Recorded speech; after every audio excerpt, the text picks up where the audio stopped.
the question was practically, why is UKIP blaming immigrants for the crisis instead of blaming the big banks? I agree. Look, I think that investment into those big banks has added a massive amount of debt. Trillion. We're at 1.4 trillion in debt. And I think saving the banks was the worst thing we could have done. If it had been me in charge, I would have turned Lloyds and RBS into the Bank of England.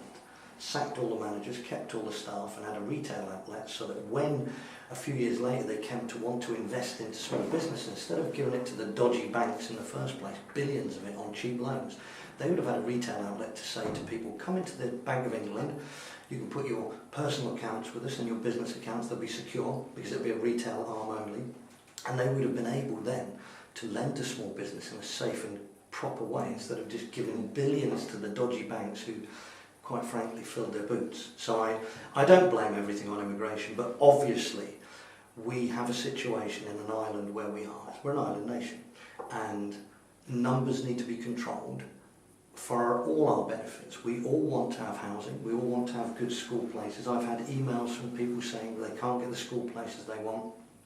This is down to immigration as well. We want good immigration, we want the best people to come to Britain. Many of the people that have come are fantastic.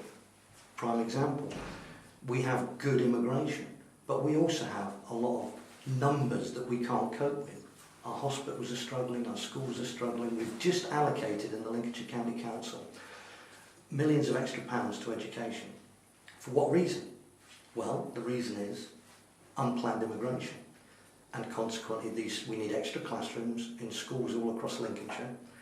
And that means that we need extra teaching assistants that can speak a plethora of different languages. Now that is money. If you're going to allocate extra millions to education, I personally think it should be for all the children in the education system, not to have to scurry around trying to make up for unplanned immigration. Now I have no problem with people coming to this country. Many of them are very good people, but we need to know when they're coming. Just like you would if you went to Australia and you said, hi, I'm an engineer, I'm coming to Australia. They'd say, okay, one moment, let me just check that you're going somewhere, you've got a job and you've got a plan for a house. And then they go, have you got any kids? And you go, yes, I've got 3 kids. And they go, what ages? And then they start planning and their authorities can start saying, right, in next year we're going to need X amount of extra pupil spaces. And they can work towards getting that to happen.